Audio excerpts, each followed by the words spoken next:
What's going on, Mission, Texas? Welcome to episode 111, season 7 of Talking Throws podcast.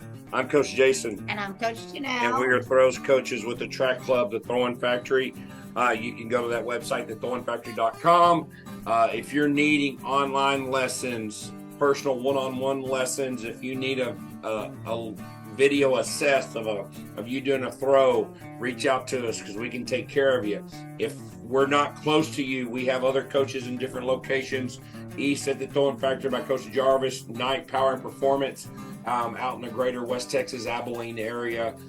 So hopefully we can be able to help you out. Also too, maybe it's not shot and disc, maybe it's javelin, maybe it's hammer, maybe it's weight. We can take care of you in those needs as well. We want to thank our sponsors for season 7, Texas Track and Field Coach Association. That website is ttfca.org. There's a lot of meets being posted, getting ready for spring through March and June. If you're a coach trying to find a meet, that is a great site to go to. And also, too, the Winter Clinic is coming up in January in Waco. I think Stuart has posted the schedule and the speaker on that. So go to that website and look up that information. Also, fourthrows.com, quality implements priced right. Use the code TalkingThrows10 to get 10% off. You can find anything you need at fourthrows.com. They have throwing shoes. They have indoor shot puts, outdoor shot puts. They have handles. They have bundle wires that you can buy. They have swivels. They have a swivel tool. Anything you need, portable nets for for discus, for shot put, anything you need. Discus balls as well. Just use that code TalkingThrows10 to get that 10% off. Ready Up Athletic Development, ran by Zach Phillips. He has produced a lifting program called Basic Throw Strength. It's going to take that volleyball, that football player, give them some lifts to help them get through their track season. That website is where that program is posted on Train Heroic. If you use the code THROWS10, that code is THROWS10, you're going to get 20% off. We also want to thank Fiber Sports Discus.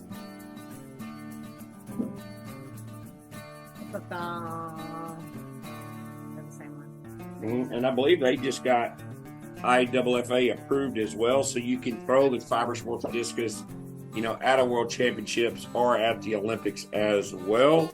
You can find a link at thethrowingfactory.com or go to fourthrows.com and use that code TalkingThrows10. NTX Timing, let them do the work for you.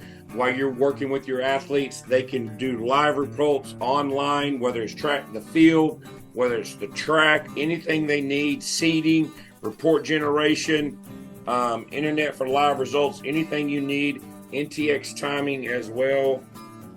There you go. NTXtiming.com is the site. Just contact Carl Hornback. Also, Big Frog's Colleyville, the handle our embroidering. So big shout out to them. If you're needing something embroidered, go to their website, Colleyville at bigfrog.com. Lifting DFW mobile lifting station. I can bring that mobile lifting station to you, your driveway, to a field, to train a group, an individual, anything you need. Just contact me through liftingdfw.com. Also remind everybody about our shopping page on the throwingfactory.com website. Also, you'll find a link for the podcast. And also for Four Throws as well. And just one thing too is thank you everybody for the listeners and the people that are loyal to us over the years.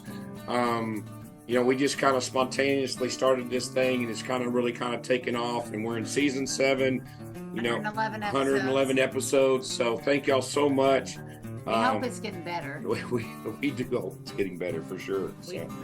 For sure. The guests are always amazing. Yes. Maybe. That screwed up. Yeah. Especially me. Today's guest represented Cameroon in the World Championships this summer in 2023.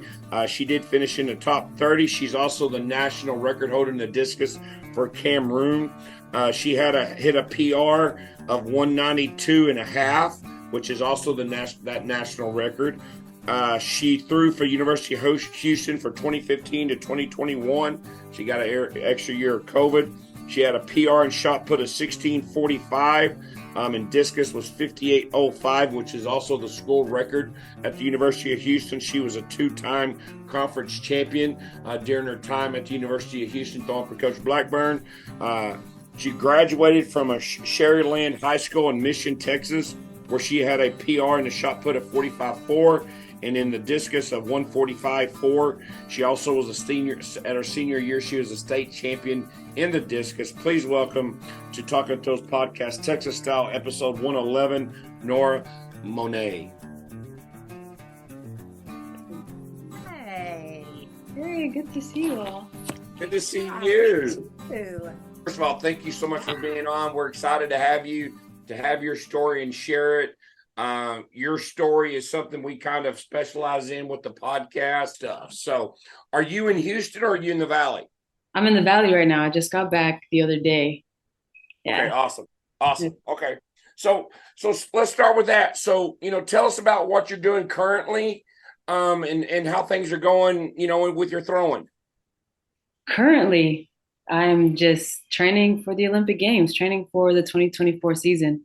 I did my preseason training in Cameroon, and then, like I said, I just came back to Texas. I was in Houston for about a week where I started training, and then I just feel like training where I know, like, as like home, I guess, or this is where everything started. So it's really nice to train here. So yeah, right now I'm just training about 3 times a day, 5 days a week. Wow. I go through a morning session, and then I throw, and then hit the gym after that. Oh, wow. So who's writing your programs for you? Matthew Horniman, all the way from Australia. Really? Yeah. How did you get connected with him? That's probably the best story you're gonna hear. Our connection, our connection started during the pandemic, or just before the pandemic, actually. So I was in school at U of H, and then there was just one day I saw somebody throwing the most like perfect hammer I've ever seen from a distance. So I walked over, and it was Gwen Berry throwing. Oh, wow. At campus. So I walked over and just started to observe them, and finally spoke to her coach, which is Matt Horniman, or technical advisor as we call it. And I just went up to them, and that's basically where our relationship grew. They invited me to throw with them, and then I started to throw with them just after my own training, because I was at U of H at the time. And then during that spring break, the whole outbreak happened, and I was able. It was really a blessing, because I was able to train with them. Since the school was closed down, everything was shut down. So yeah, gained a new training partner and a brand new technical advisor at the same time. So were those training sessions online, or did you go to Australia? How did those work?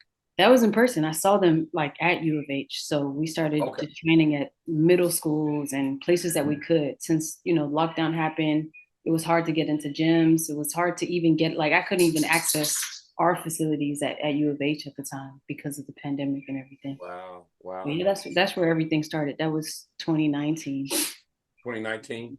So, so currently, are you kind of working on something, that you feel that's going to kind of maybe get you, a higher place at the Olympic Games? Because also too, we want to state the fact that you just kind of came back from your first Worlds as well.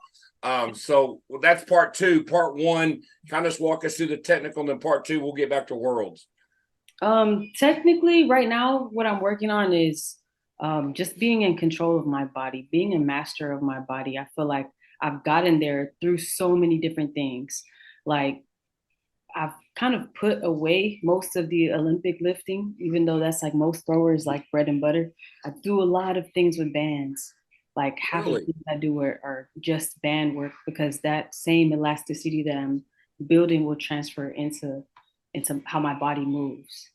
So that's what I do mostly, a lot of core. And then as far as technique goes and throw, I feel like every season you have to start fresh, so I had to break it down. Right now I'm doing static starts. So that's pretty tough. But yeah, just trying to get better at the movement. Now, from a leg, any type of legs, are you doing legs like, front squat, back squats with the incorporation of the bands? I haven't done a squat with the bar on my back in over 2 years. Really? Yeah. Is that something he kind of believes in, or he just kind of modified that for your training? So we both have just had to like experiment with it, but for me, I had a really bad hip lower back injury, Gotcha. 2021. So we've been just kind of doing things to avoid putting that type of pressure on my spine. So Gotcha. anything to avoid that. So yeah, if I'm doing anything for legs, it's normally hex bar. Okay. Hex bar where I'm, holding it on the outside and doing some type of up and down squat movements. Then there's another movement that kind of is similar to us, like the movement of the squat up and down. Learned it from Danny Stevens. Oh, really?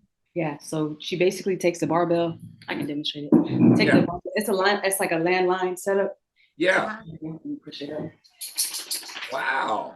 Yeah. So I'll do those movements instead, and I still feel powerful. I feel like in college I lifted enough for a lifetime.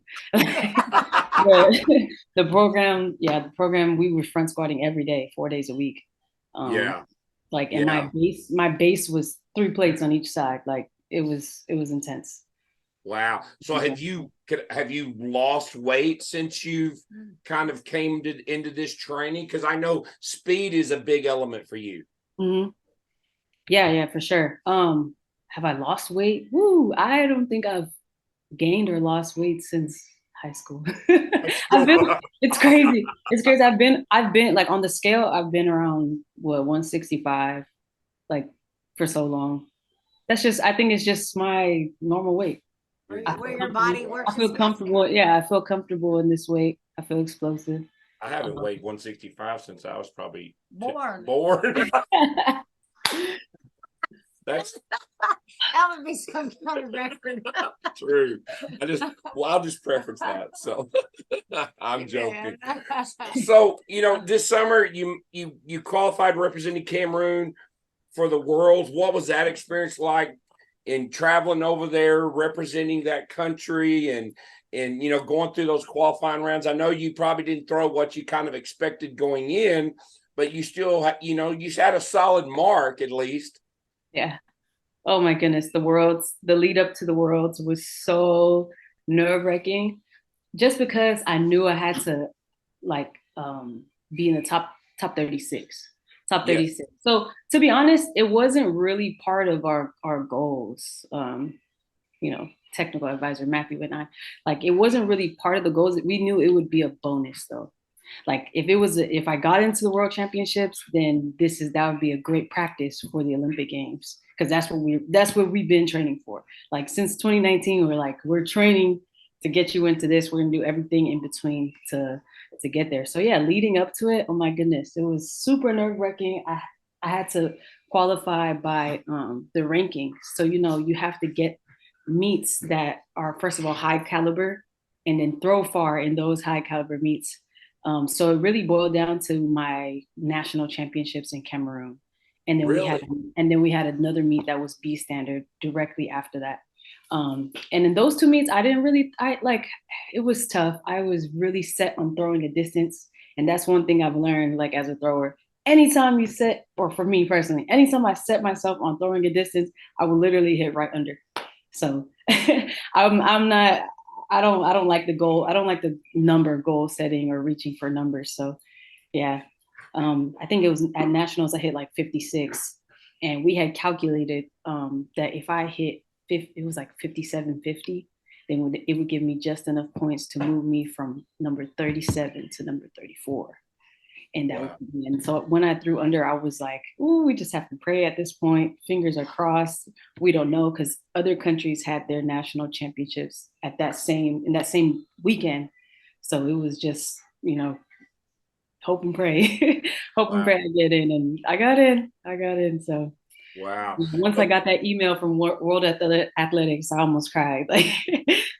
That was awesome. What was it like during that qualifying round? Because you were in the second group, you had some heavy hitters. You knew that those marks, you had almost had to throw a PR to kind of get in the top 12 that day. It was, to be honest, once I got there in Budapest, I was like, I belong here. This is all fun right now. I get to literally go out there and throw and see how far I can go on this day. That's always what it is. Just see how far I can go on that day. I got into Budapest about 48 hours before the competition, which is never ideal. I slept well. I prepared myself as much as I could. We went and we had a practice session. I got to the gym. I went to the gym twice or once just to like rejuvenate my legs from traveling and everything. But yeah, on that day, I had the time of my life. Not like, I can't even lie to you. That was the most fun I ever had. I was not nervous. I was just like, it was just a sense of belonging. Like I just felt great. Yeah. Did you watch the finals? Oh yeah, of course. I watched the finals, took pictures. I was close up. Like I had the time of my life in Budapest. I'm telling you, time of my life. Wow. So I have to ask too, was that a little motivating that we're talking to you currently to say, I know I belong on that stage with those girls, and now it's even just pushing you and motivating you more? Oh yeah, for sure. For sure. Yeah. One thing too, I'm kind of curious about. So were you born in Cameroon, or how did that come about that you kind of declared your nationality to represent them? No, I was born in Dallas, Texas. I was throwing my toy to my Yeah. Locked outside the door, so no, I was born in Dallas, Texas. But the Olympic rules are that even if your grandparents are born in a different nation, and you can represent that nation. But fortunately for me, my parents are both born in Cameroon. Yeah, they came here in their young 20s to have some kids and go to school. So yeah. So just for clarification, that's how the rule works. If it's your grandparents are born in that country, then you couldn't represent the country. Is that right? Yep.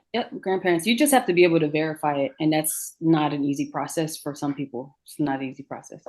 But yeah, even for me, like just declaring Cameroon, because I was under USA, but declaring Cameroon was a tough process.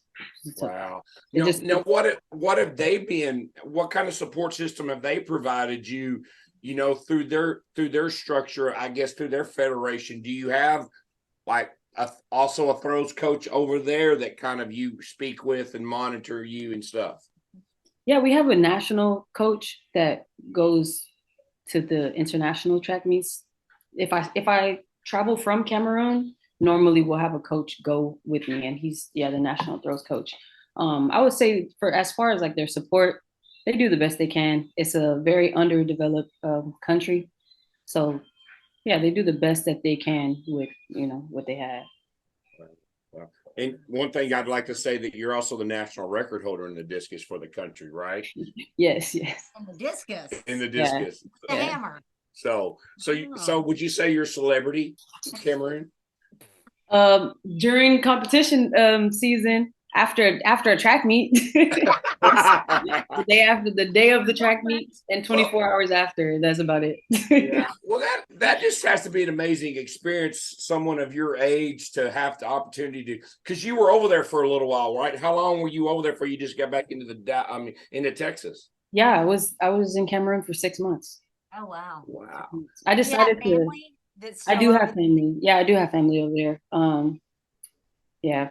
They're kind of far away from where I stay. I stay where the federation is, which is in the capital. But my family stays in Bamenda, which is 8 hours away driving. I used to teach geography, but what is the capital of Cameroon? Yaoundé. What is it? Yaoundé. You know that one. Okay. Yeah. Did you know that one? Oh no. I didn't get past Mission, Texas. Right. I'm surprised people even know where Mission, Texas is. People in Texas have no clue where Mission is.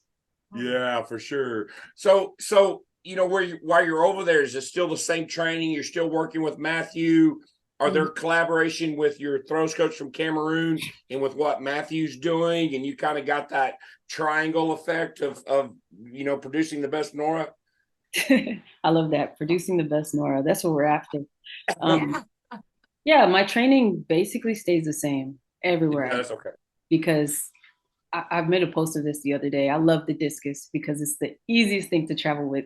It's just some plates. Like they're heavy. They're heavy enough to like make your suitcase heavy. But yeah, I take around 2 to 3 Discus with me every country I go to. I have my bands, throwing shoes, lifting shoes, and the training stays the same. If I can find a gym, then I, take pictures of the gym and send it over to Matthew, and he'll be like, okay, well, this is what we can do with what you have here.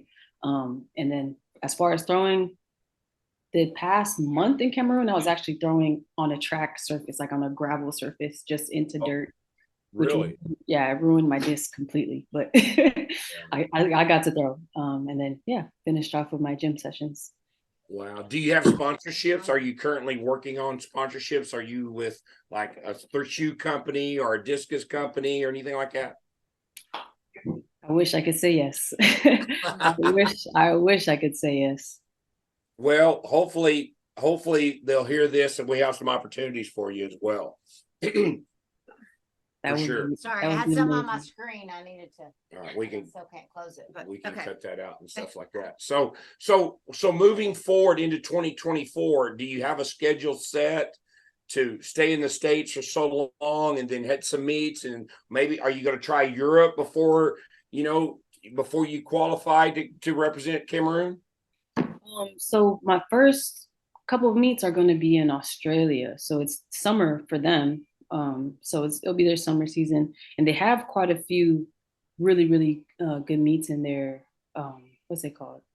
It's like some in their continental tour, I guess. Yeah. So they have some B meets, and some bronze meets as well.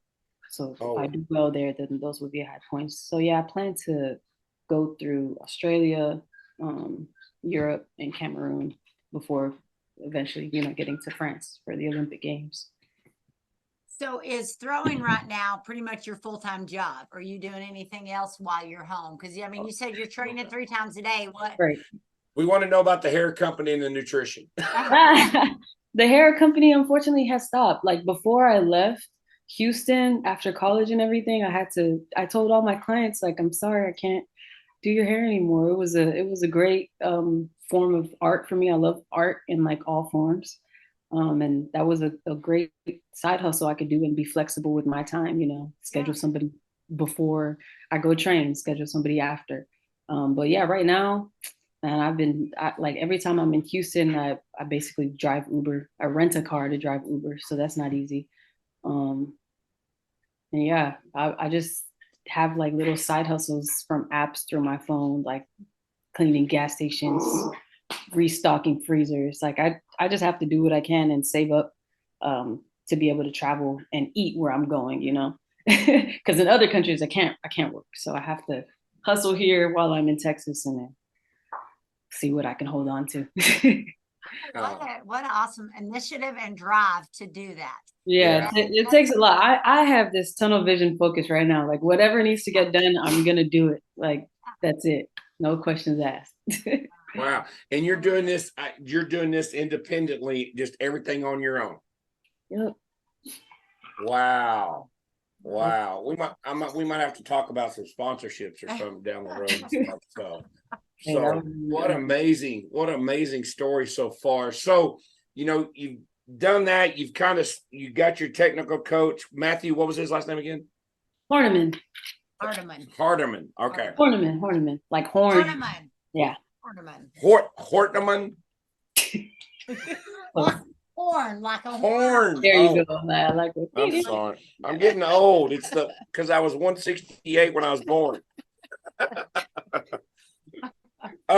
So you graduated from Houston in 2021. You had a really stellar career there. You're the school record holder in the discus and some other events as well. You threw for Coach Blackburn. Kind of tell us about that experience at University of Houston. Man, I remember when I got to U of H, I asked Coach Blackburn why he recruited me. Guess what he said? Why? He said, because you're athletic. Yes. Yes.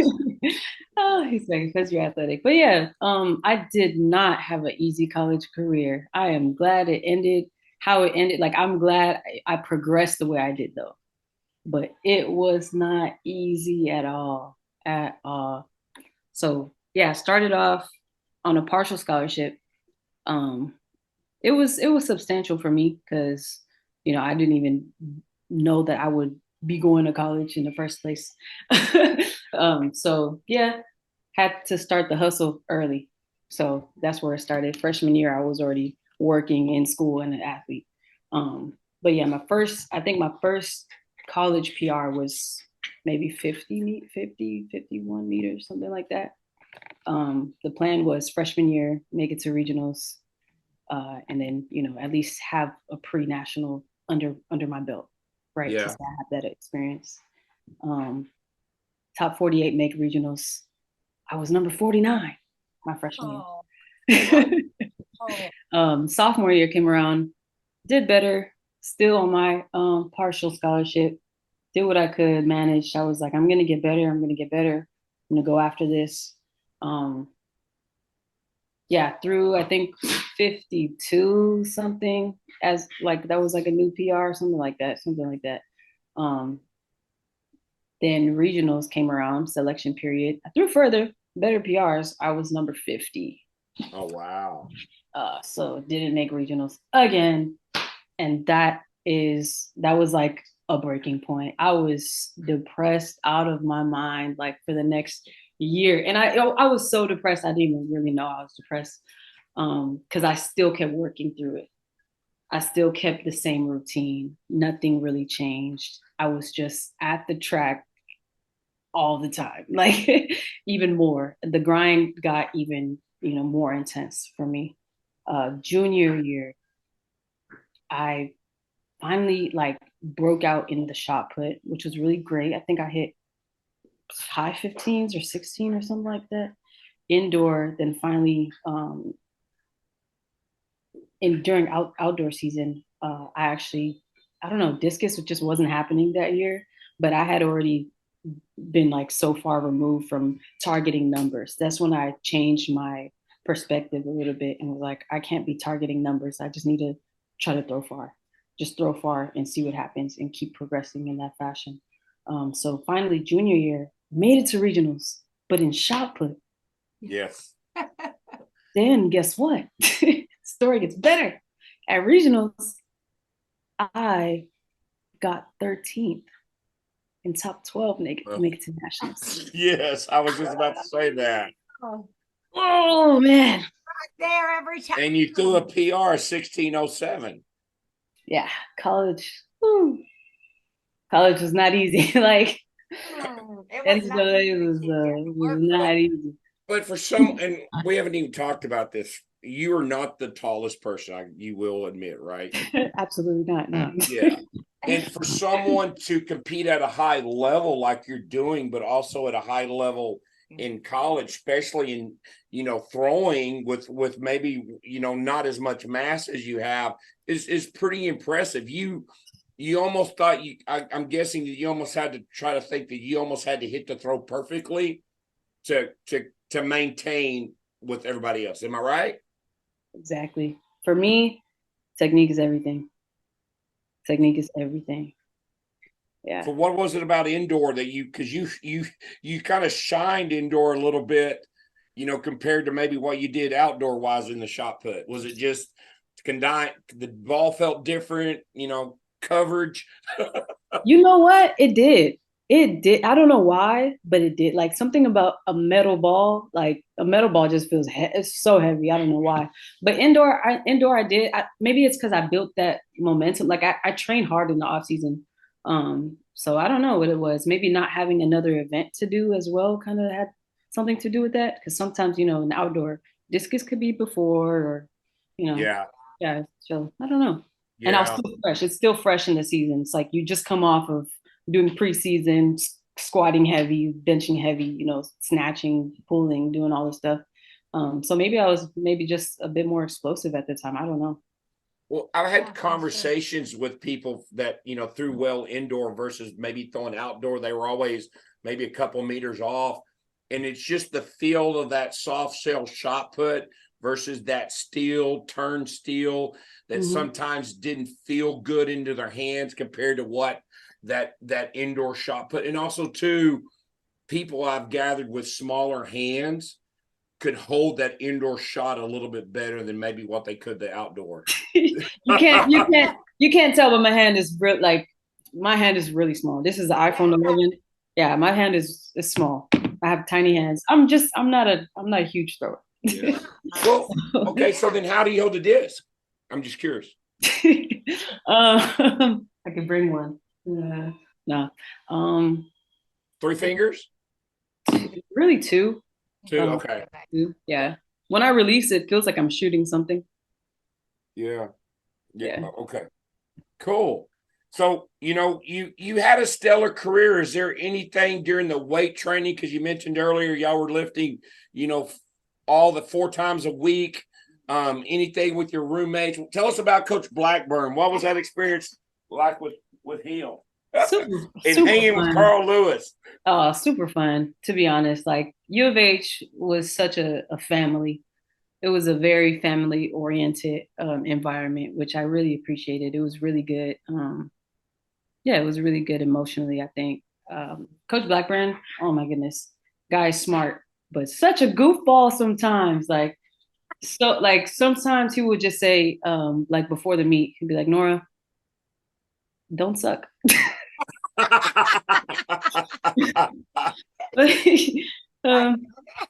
Yeah, don't suck.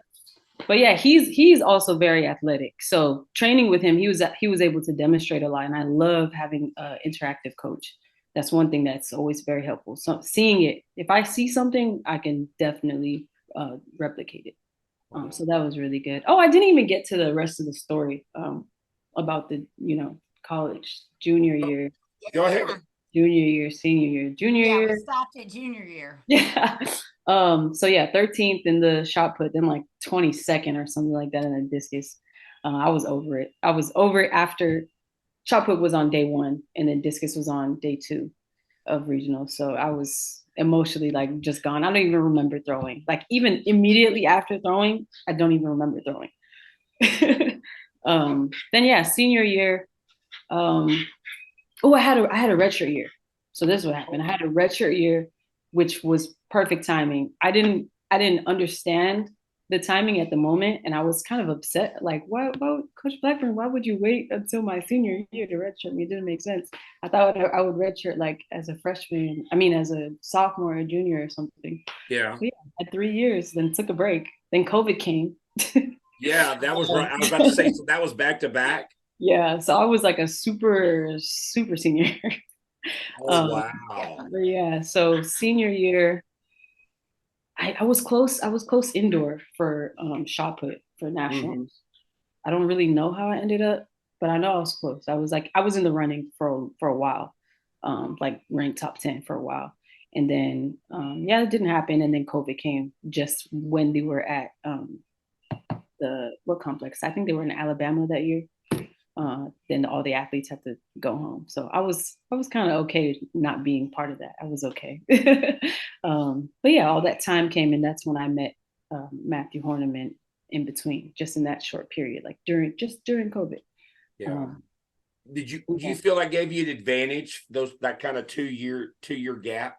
Oh, absolutely. And the best thing is, like, Coach Blackburn was okay with it. Like, he was okay with me reaching out and getting better. Anytime that I needed help, we sought out help. Like, there was a moment in shot put, it was like, man, your technique is good. We don't know what to do. Carl Lewis's coach, Coach Tom Tellez, actually came and was helping me in the shot put for about a year and a half. Really? He's a great coach. Yeah. Really great. Technically, he just understands everything, and he knows how to explain it. Wow. What was that experience like working with him? Did he change a lot? Because I know in shot put you were kind of offset a little bit. Mm-hmm. Yeah. Yeah, it was a lot of I would say there was a lot of technical cues that were similar to what I had heard before, but Okay. I feel like just the delivery of, how he was saying it, that's all that changed, to be honest. And he actually advised me to slow down. I remember that's one of the biggest things. He told me to slow down. I was going way too fast, especially from the beginning. And Yeah. offsetting my rotation kind of helped me a bit, just because I don't know, it was very hard for me to corner with the shot put. It was very hard for me to actually I would always like miss and be off to that like right sector a little bit, Yeah. bringing my right foot all the way in. So like offsetting just gave me more time to get around, especially after slowing down. I really like the shot put. I think shot put is probably my favorite throwing event. Really? Yeah. Interesting. Interesting. Wow. I remember watching you throw. You definitely created a lot of power for sure. So speaking of events, what else did you throw? Did you ever pick up anything else? I picked up the hammer. The hammer threw me. Hammer was not for me. Not for me at all. The weight, same thing. The weight, it threw me. The javelin, now that's fun. Wearing spikes. I like wearing spikes. So that was fun. Oh, you threw the javelin. Yeah, All right, let's go. Test your memory. Your freshman year, you threw javelin in conference. Do you remember what place you got? Nope. Well, Nope. according to Athletic.net, you got 11th. Okay. Not bad. I think that was my your second. PR. Sorry? I said you did have your PR, 35, 50, 50. Yep, something like that. I had thrown it twice. I remember Coach Tellez, not senior Tellez, his son, who's Kyle Tellez, also at U of H. Like I said, it's a family. Like U of H, it's a little family right there. But Kyle Tellez was like, if you throw, I think it was like 30 at this home meet, then we'll take you to conference, and you could throw at conference. So I threw at the home meet and then threw at conference. And that was it. Oh, wow. That was it. It was fun. They gave me the shoes and everything. I was having the time of my life. Wow. And then after that, you didn't throw it again? Nope. One and done. Yep. But I kept the shoes. I actually recently donated the shoes to one of our head athletes in Cameroon. So they're still, in use. Not by me, but they're still in use. That's cool. Yeah. I'm kind of curious, what for young ladies trying to go off to college who maybe not get that full scholarship, who's had to kind of pick up odd jobs and work, maybe like yourself, what advice would you give them? Or someone's trying to hustle even to maybe turn pro or get, represent their country. What advice would you give them? I think the same advice that somebody told me. Gwen actually told me this. She was like, you know what, if you want it, go get it. That's it. That's the bottom line. If you have a dream, if you have something that you want to do everything you can to make sure it comes to pass. Because if you don't, at the end of the day, you're just gonna have regret for that. That's one of the main things. Like we would always have these team meetings in college, and that's one of the things Carl and Coach Burrow would always say. You don't want to leave having any regret. So everything that you need to do in order to progress, just do it.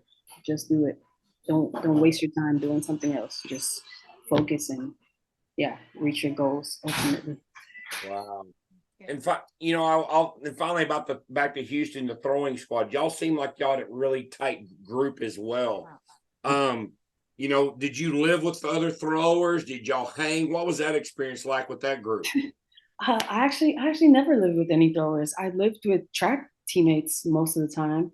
My first year, I lived with the soccer player, 2-bedroom. That was cool. We never were at home at the same time, so it was like having a one bedroom because our seasons are opposite.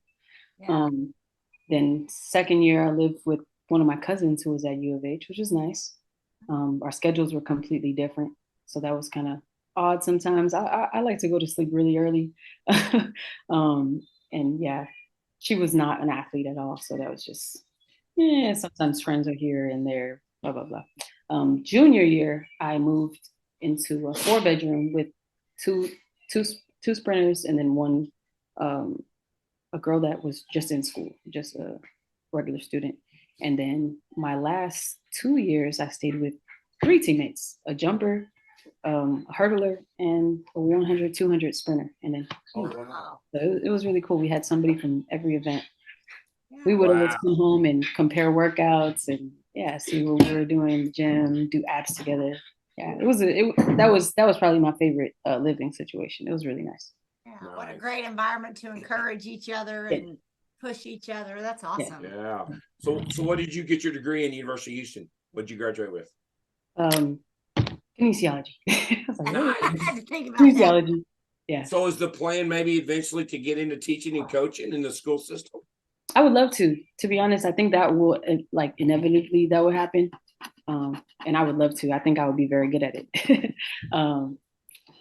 But yeah, I do want to go back to school. I'm still at U of H, just doing my master's in HR. So I'm finishing that, and then Good for you. I want to go back to chiropractic school. So. Oh wow. Oh wow. So you want to be a doctor? Yes, sir. And it is that mentality because of the band workout in the spine. There was a year I had an internship at U of H at a chiropractic office, and I finally got some treatments and realized how helpful they were. And that's when I got more interested. Oh wow. You know, learning exercise science, learning biomechanics, all of it falls into the same field. Yeah. So, yeah. I'm really good at science. So I'm like, I think that would be a nice way to go. Yeah, wow. Wow. Awesome. Awesome. So let's talk about your recruitment. You know, you win state senior year in the discus. Mm-hmm. Excuse me. Also want to preference the two that you were a sprinter on the relay. You did triple jump as well. And and did you no long jump? So you were a true athlete.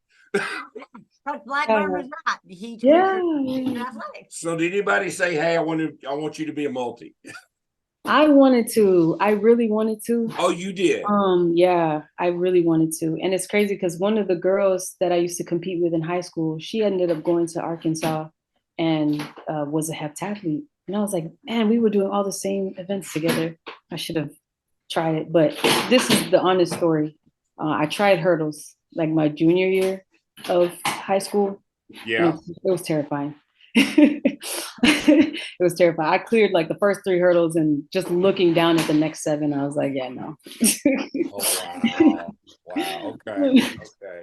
So what are all the schools that looked at you for your recruitment, and you know what about Houston was that choice?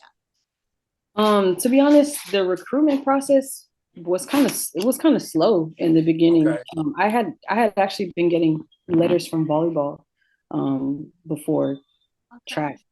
Really? However, I was turning down the volleyball like completely because what position did you play in volleyball? all around. But yeah, my favorite two were libero and outside, complete opposite. But yeah. Vertical was high and I was quick left to right, so just made sense. Those are good. Yeah. But yeah, I turned down recruitment from volleyball, and then after, I guess it was like I almost had to declare to coaches like, this is what I want to do. So I was getting offers or letters to take official visits and such for schools I didn't really want to go to. So I was just like, let's wait, let's get better, let's go further. But you guys know that process. You kind of have to, if somebody's reaching out to you, you need to respond. You need to get back to them kind of quickly as well. So it wasn't really until after I went to state in one state that the schools I was looking at were looking at me. But before state, actually, UH secured the bag. I signed a week before going to state. Oh wow. Wow. And then after I came back, peace of mind going into that state meet. Yeah. But it's so funny. After the state meet, letters from Tennessee, letters from LSU, letters from all over the place. So but you were still confident in your choice to go to U of H. Yep. I took a couple of visits. I was only able to take a couple because of like my health at the time. But yeah, I took a visit to UTSA, took a visit to A&M. That's about it. Really? Took a visit to Houston. Yeah, that's about it. Oh, wow. But So I felt very comfortable, like on my visit. I felt very comfortable in Houston. did anything from the, because U of H has a history of going into the valley and getting some of the throwers, especially on the boys side as well, and them just Blackburn taking them and just growing them. Did that have anything to do with your decision as well? Just because, there was a lot of people before you that has followed the same route? Oh yeah, like I said, like I felt very comfortable, especially with the throwers that were there. There were two guys from Brownsville, one guy from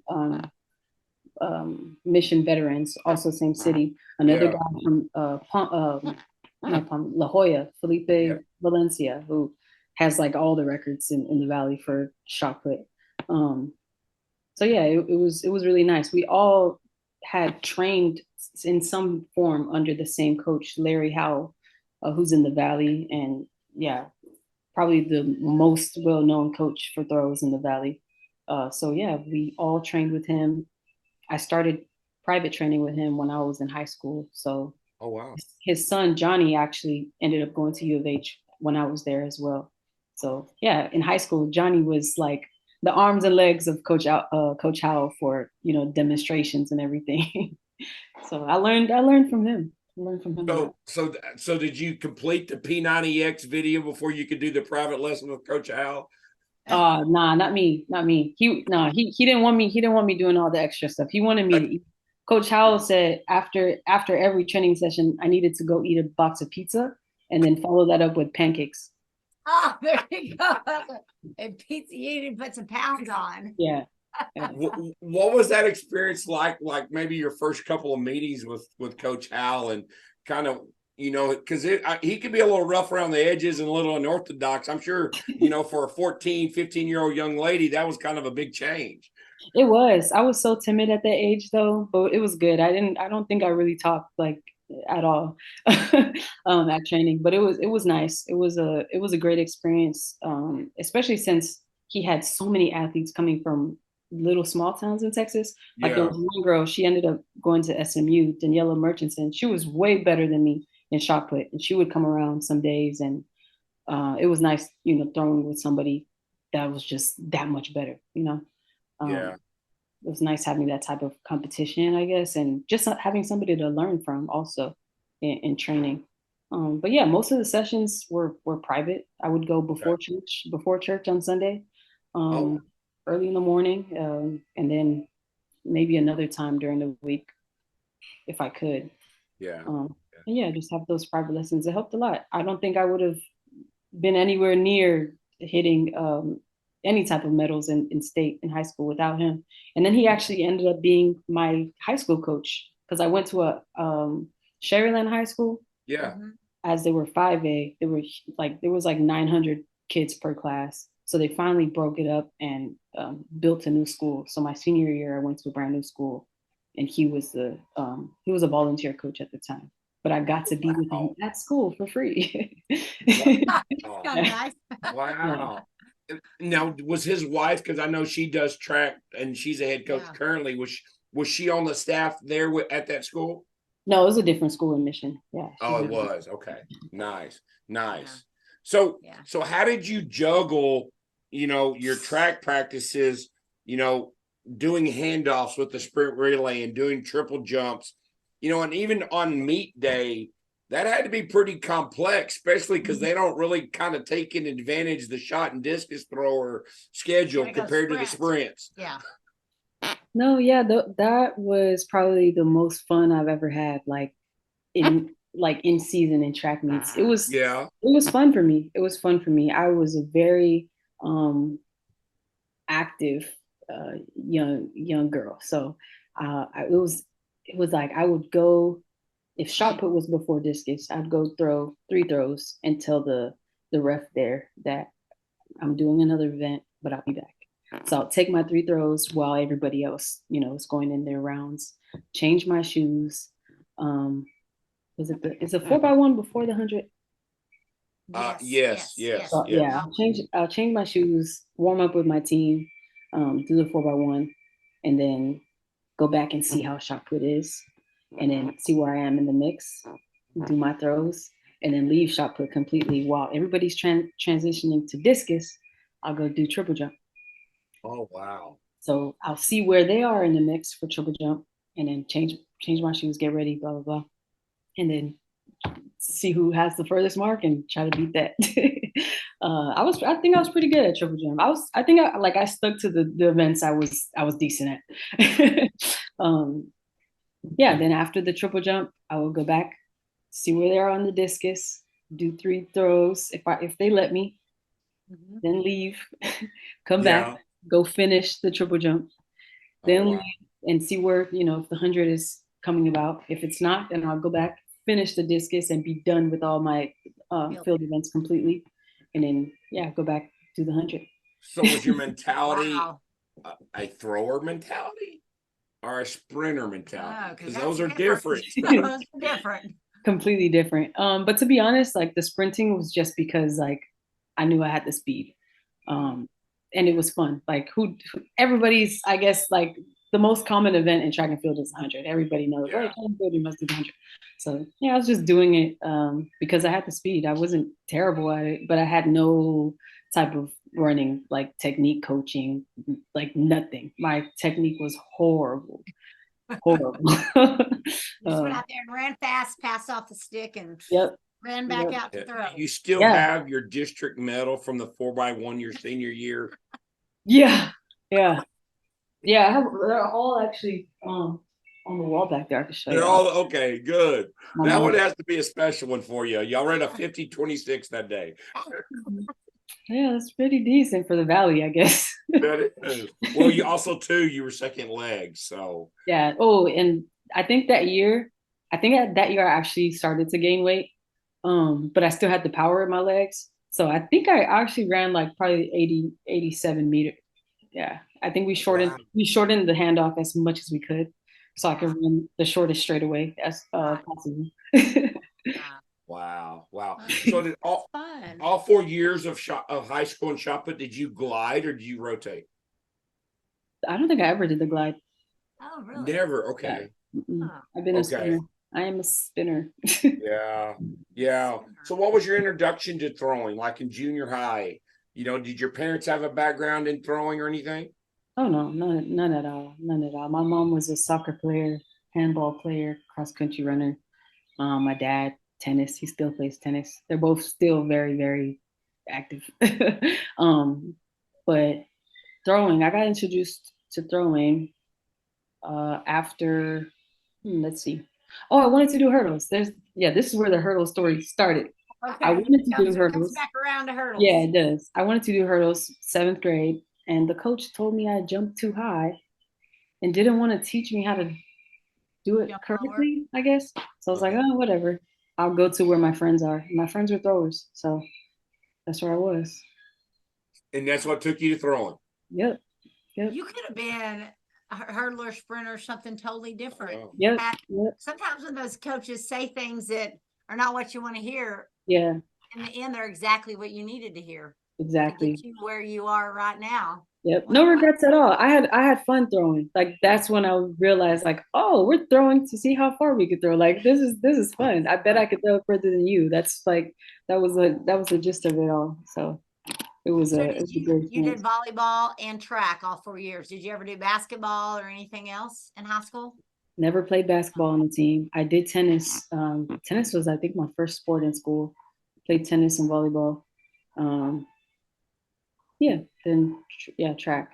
Oh, and after those track meets in high school, guess what? I was also a club volleyball player.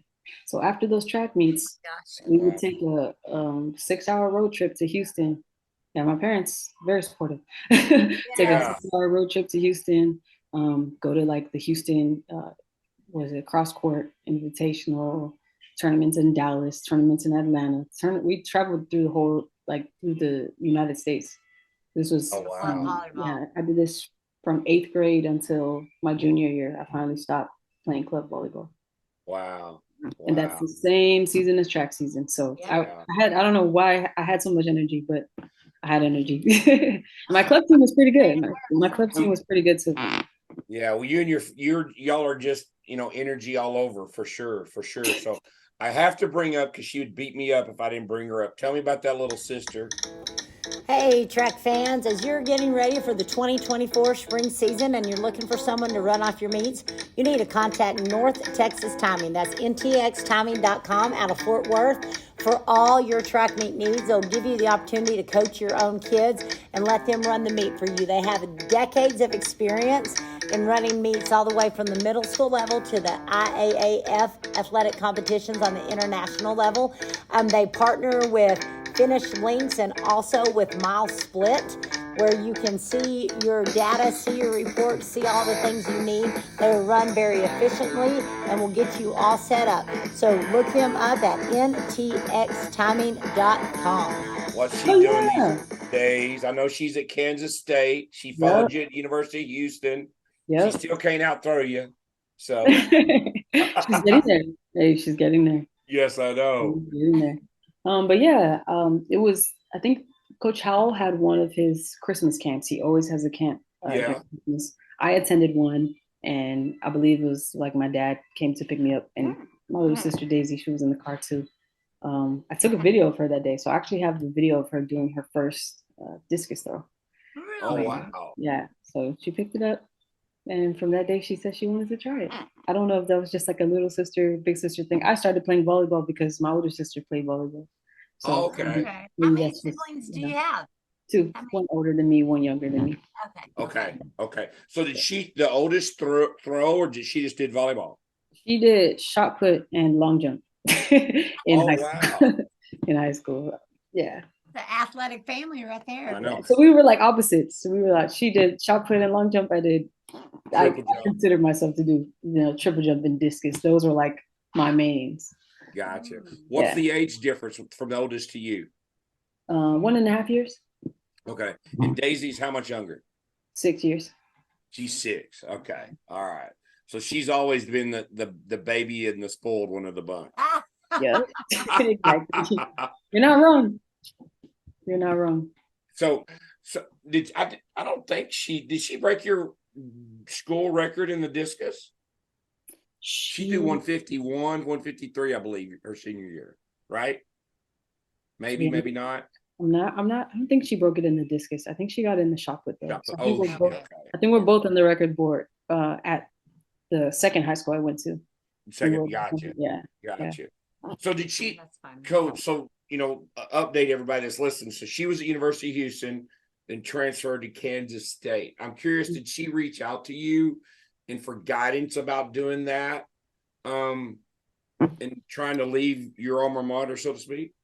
Oh, absolutely. Yeah, she came to me with just her concerns and everything that she wanted. Like there was a switch in the coaching staff at U of H, and she just wanted to have something that was more stable, because that's not easy. Having inconsistent coaching throughout college and everything is not easy. So in regards to that, I actually advised her to kind of take a step away and go somewhere where she knew she can be consistent and everything. And that's something I looked at too, like whenever I was being recruited, like which coaching staff has kind of been there. I don't want to go my freshman year and have one coach and have a different coach, Yeah. So at U of H, she had two different, or 2 or 3, I think. Yeah. The 2 years that she was there. So not easy. Yeah. Did she had a pretty stellar high school career as a big sister and someone who was thrown on a very high level.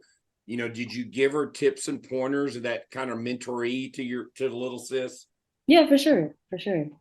I wasn't able to be around as much as she was for me because I was in college. I was, traveling and, competing with my school and everything.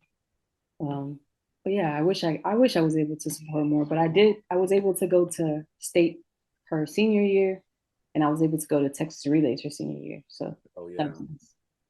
Nice to support her there. But yeah, we always share. I always ask her to send me videos, and I'll give her pointers back and so forth. So. Do you think she'll kind of follow along of going to nationality for Cameroon, and try to follow that as well?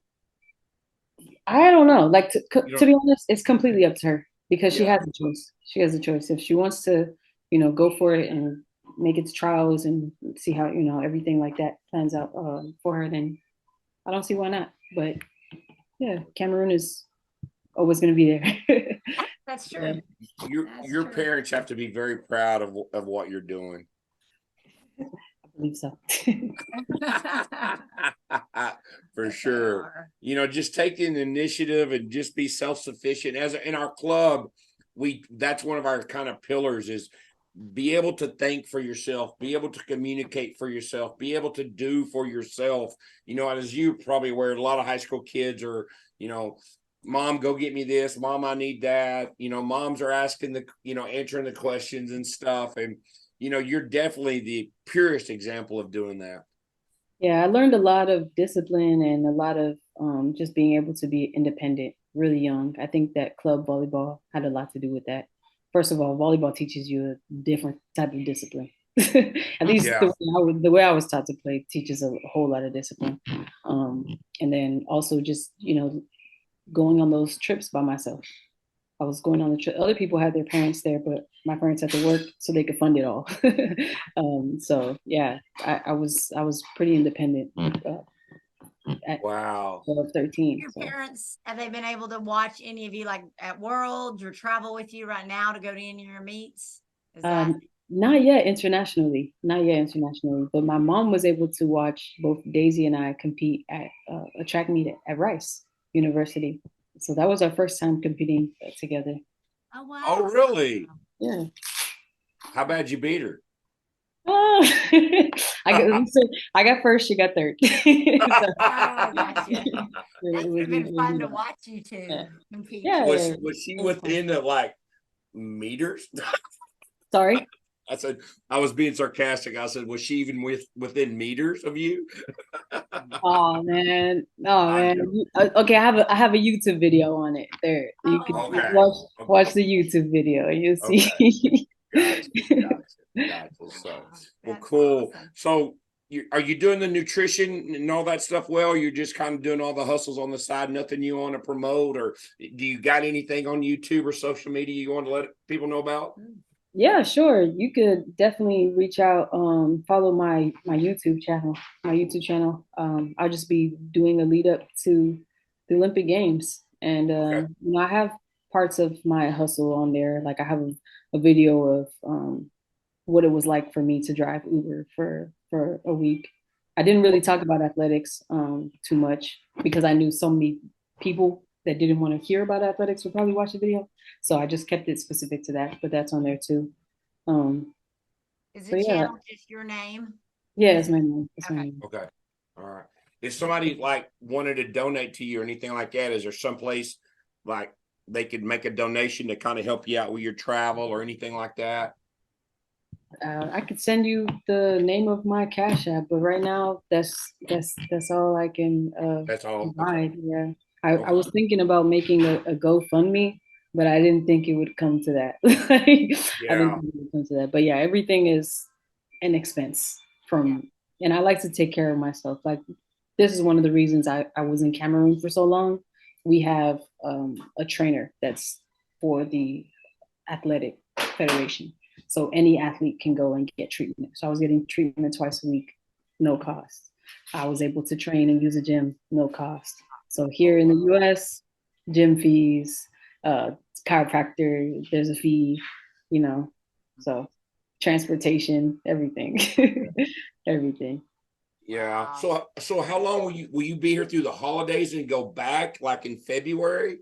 Yeah, I'll be here through the holidays. I plan to be here for the next 6 weeks, I believe, and just call this like my preseason training camp by myself, just one day at a time, moving one step in front of the other. Um, but yeah, I plan to be here through early January, and then the first competition is in January in Australia. So Wow. yeah. And you mentioned her name earlier, Danny Stevens. Have you been able to go and train with her and throw with her a little bit? Not trained with her. She just had a baby not too long ago. I met her though at the Australian Nationals. She came out which was really great. It was a great experience. It was nice meeting her. And I love meeting throwers like in person because you get to see like their height, their weight, like their wingspan, everything about them. It's like, whoa, she's way bigger than me. Yeah. Well, actually, she's bigger, but we have similar body type. But she is taller and she has some long arms and like she has some arms on her, which is amazing. Yeah. Now, what about Matt Denny or anything like that? I'm familiar with his coach. His coach is a really great dude, very, very smart, very intelligent. And he does a lot of movements with Matt Denny that are similar to ours. So yeah, our technical advisors, our coaches, they know each other. So he'll do things on one foot. A lot of things are things that will be similar to the throw. There's really no part of the throw other than like a split second where you're on 2 feet, using 2 feet basically. So we do a lot of things off of 1 foot. That middle position is everything. So we do a lot of things off of 1 foot. And so does Matt Denny in his training, at least from what I've seen in person. And yeah. What was the other question? I was just kind of wondering about I was picturing some 1 foot stuff. So in your schedule, will you try to do Texas relays and maybe throw against Val or something like that? No, we did. We did one Texas relays together. I think it was 2021. That was fun. But I don't think I have that scheduled this year. No. Will you go back up to Oklahoma and throw again? For sure. For sure. Those meets are great. Yeah. Really great. Yeah, for sure. The environment is really great too. Like there's throwers from all ages. Like there's this one guy that's in his 60s throwing the 1K. Yeah. I think he's one of the founders too, but yeah, he's great to watch and he's very supportive as well. Wow. Is there anybody you look up to or like maybe in the past that might have the same body size as yours or, a technical model you like as far as somebody you haven't mentioned? Yeah, for sure. Like I think so before I met Coach Howell, I was basically going off of YouTube videos of how to throw. And the people I was looking at were the two from Cuba at the time, Caballero and Perez. Yeah. So those are the two I learned from. Well, for a lot of things that had to do with technique. Now, what you see is not really what's happening in the discus most times. Like discus is a challenging event, very challenging event, especially because it's not too heavy. So you really have to understand how to throw it. And if you don't really understand that, then you can copy what you see, but it's not really gonna work out. So yeah, I learned from them too. Valerie, of course, her technique is incredible. It's great to see it, especially in person. It's great to see it in person. And the speed, speed on camera looks completely different than in person, especially rotational speed as well. So, but I don't really think like I knew anything about her until after her NCAA career.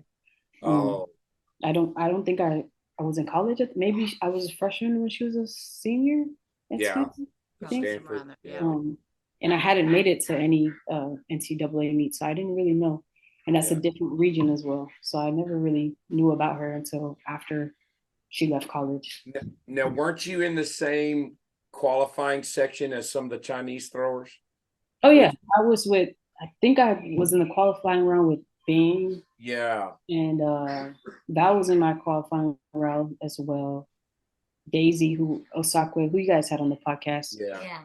I trained with her quite a bit, actually. She was my training partner last February, January in Italy. That was a great experience. There were a bunch of people who I knew about, and then a bunch of people that I had actually thrown against as well. It was like, I feel like that was the perfect qualifying round for me. It was a very familiar throwing round. Like there weren't really strangers. Perkovich was in my qualifying round as well. That was like, it was so much fun. When I say I had the time of my life, I had the time of my life. I had so much fun. So much fun. Did you bump up to her and tell her to watch out? No, I was just observing. I was observing. This girl came with like 6 pairs of shoes. I was like, I literally have 1 pair of shoes. This girl came with 6 to see which one felt best in the ring. I'm like, I learned something from you. Nice. It must be nice to have a shoe sponsor. And that was going to be my question. Exactly. That was going to be my question. what and observing the Chinese throw. Because they're very different in their approaches and their technical models and stuff. That had to be something kind of brand new for you to see. I didn't get to. I see in the qualifying, I didn't really get to watch her. Because so I think I was like 11. They're like the 11th thrower to go in our bunch. Yeah. So before I didn't watch. Like I don't watch anybody when I yeah. compete. Like I just do my own thing when I'm there. It's just I don't look at anybody. I try not to compare myself with anybody, especially there. So I didn't really get to see her because she had one throw and she left after she qualified. She left. Perkovich too. Val had I think she scratched her first one, but after her second one, she was gone. So now, did they have like a ring outside where y'all could warm up and stuff? Is that usually how? I think that's how it works, or maybe different for other ones. But you had to warm up there, and then as soon as you got in the ring, you might got one trip, one warm up throw, and then you had to compete.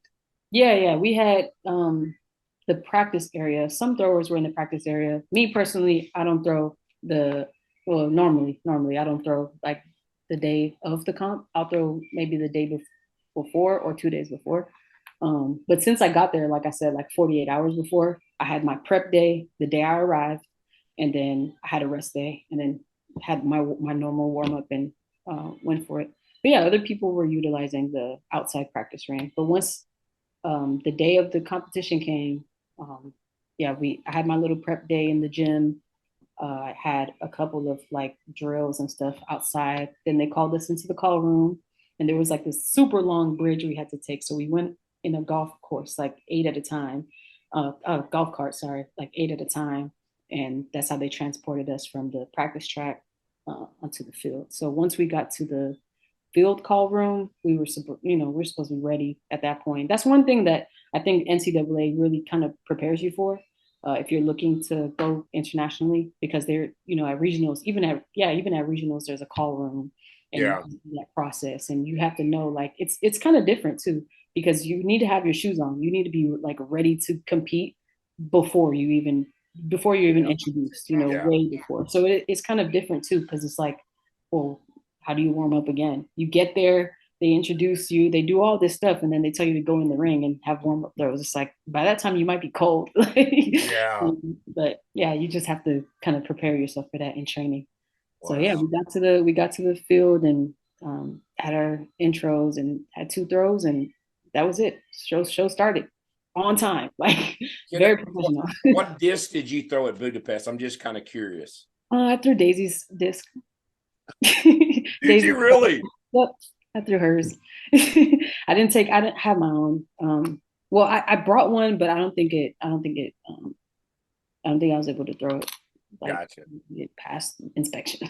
Gotcha. Yeah, well, that's great that you have someone like Daisy as kind of a peer, that can kind of maybe help you out with some stuff, because she's kind of turned herself into a big thrower, kind of following, doing the same thing you're doing, and Angelo just hustling and grinding and changing coaches and, talking with her coaches in Italy. And, then all of a sudden she makes the finals, the top 12 in the Olympics. And now like, oh my God, I'm here. And now I'm doing commercials in Italy. Yeah. She's great. I look up to her a lot, really a lot. It's crazy. I really didn't know her in Texas. I guess because we weren't in the same conference. She was D2, I believe. Yeah, D2. Yeah.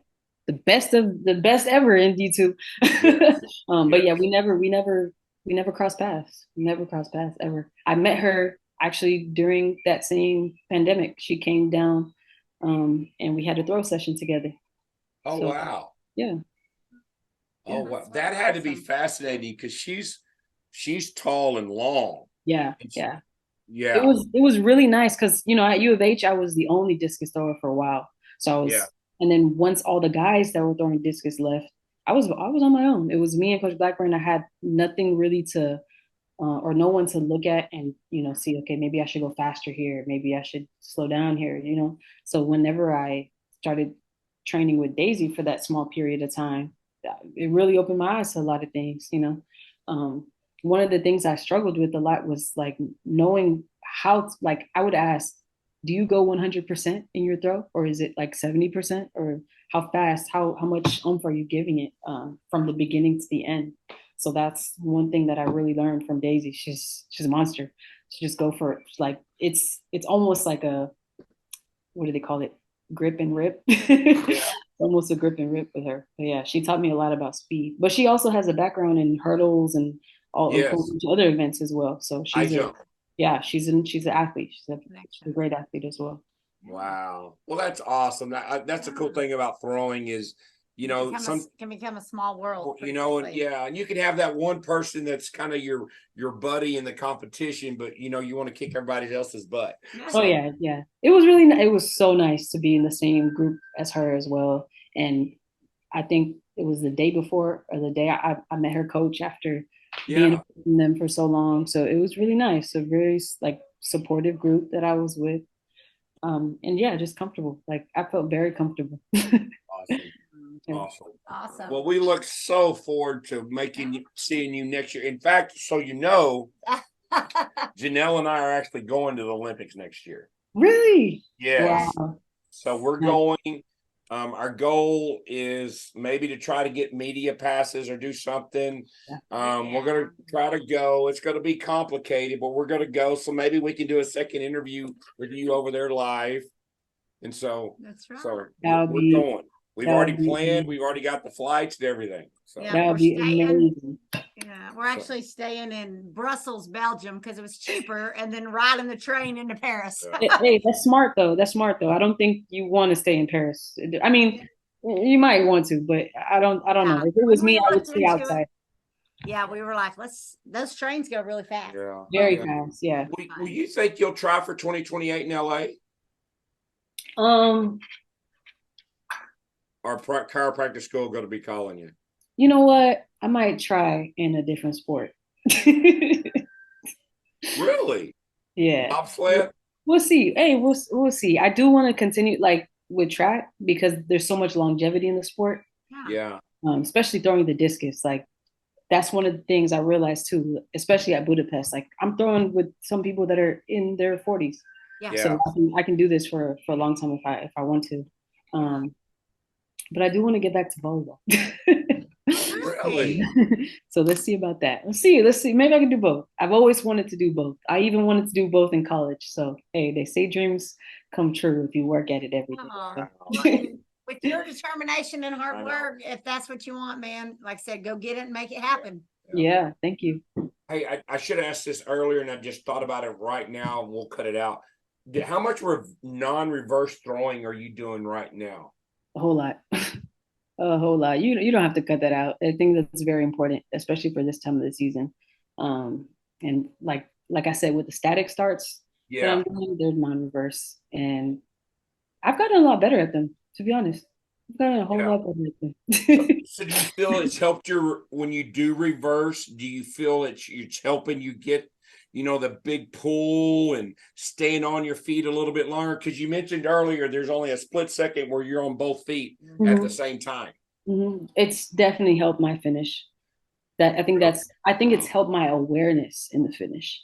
And that's one thing that I kind of struggled with because I was so speedy at the end, but also very jumpy. With my background in shot put kind of goes up and down a little bit more at the end. Discus a little bit more out. So my technique, especially my finish, I was looking like a shot putter. So a lot of the non-reverse helped me a lot with my technique. And the reason I asked that too is we see a lot of high school kids, and their biggest downfall, especially in discus, is they can't non-reverse because they're so used to that kind of jump. You know, jump, switch your feet, finish with no hips, you know, and both feet are off the ground and the discus is still behind them. No, exactly. And that's exactly how I was throwing. Like, I don't even know how I got the disc to go as far as it was going. Like my young years, high school, freshman year up until like junior year, because I was jumping with the disc, jumping with the shot. Like, and I thought that was right. Right. I thought it was right. Yeah. It was still going far. You didn't realize if you learned how to use the ground and I know you didn't do much weight. Do you throw heavy discus? Do you throw the 125 or play with the 1.6? Maybe do you do any heavier or lighter implements? Not up to 1.6, but Okay. I go up to like maybe 1.3. Gotcha. But yeah, 1.1s, 1.1. Gotcha. Sometimes I go lighter. Yeah. Do you? Okay. Yeah. Okay. In Italy I tested out 0.85. Really That was that was hard to something. fly.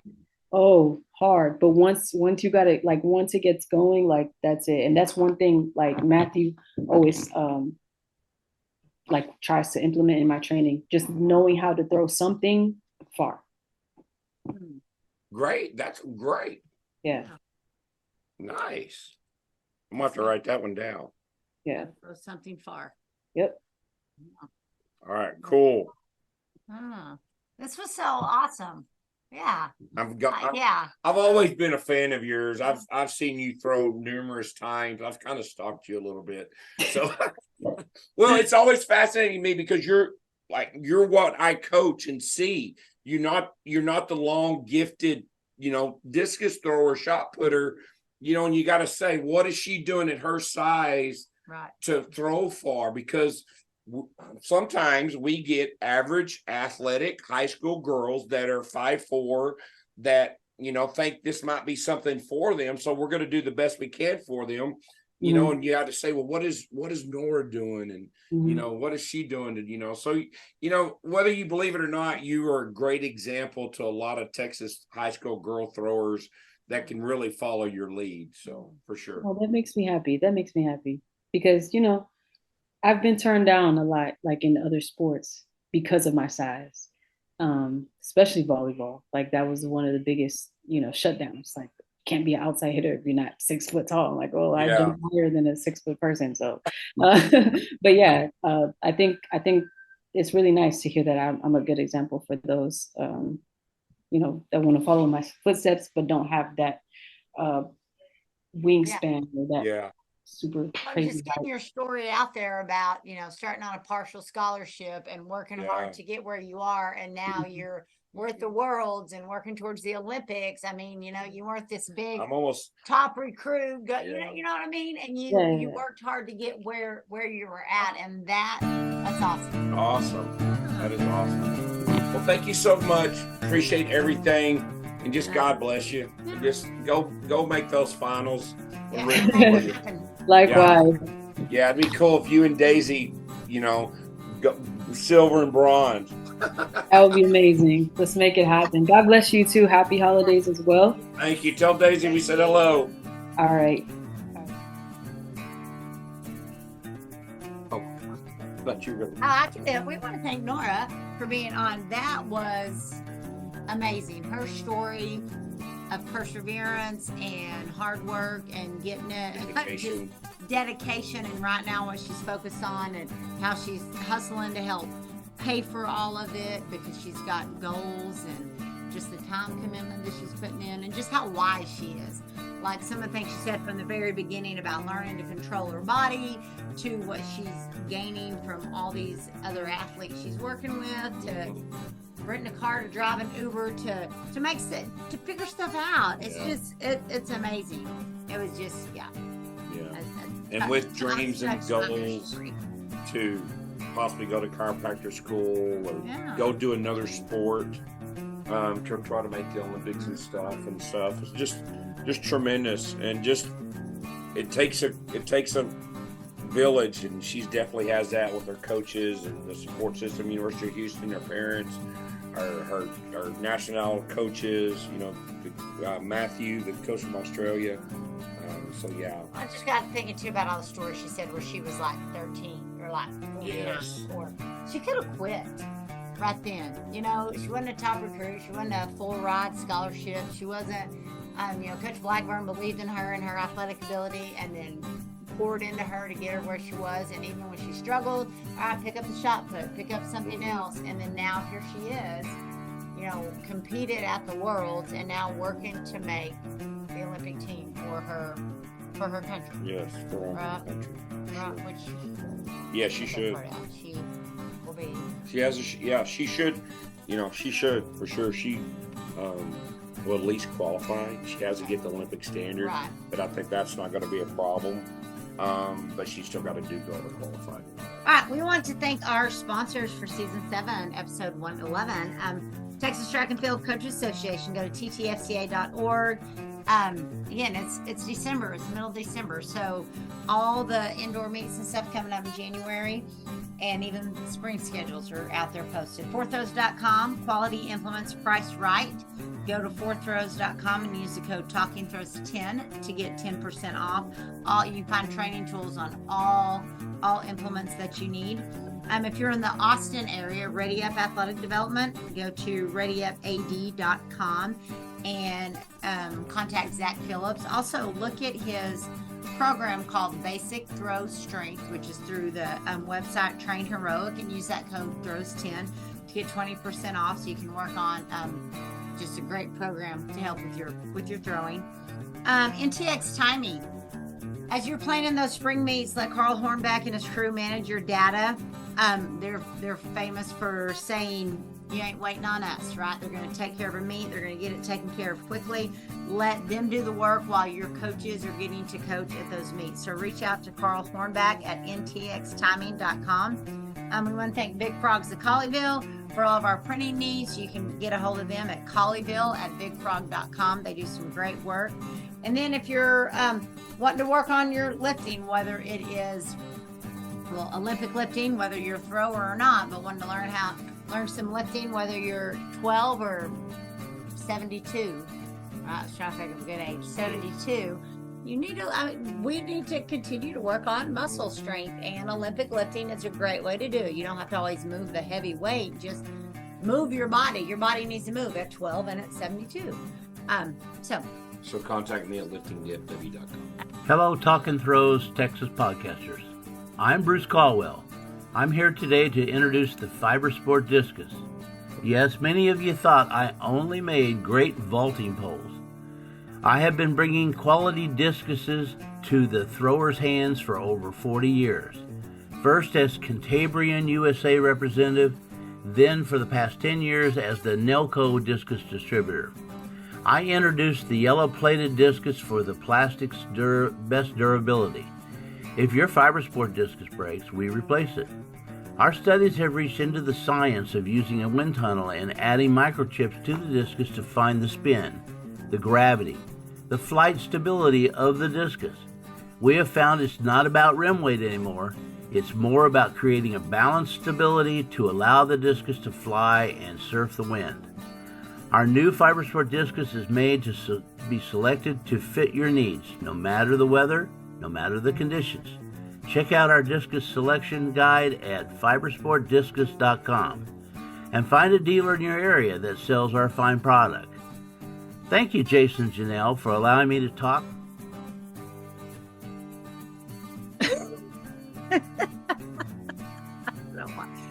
We want to wish everybody a very Merry Christmas as we get into our holiday season, and pray that you get to have some amazing time with family and friends. And thank you for watching. Yes, thank you for listening. May all your blessings come true. Here you go. May you get shot puts in your stocking. Or discus. Or discus instead of pole.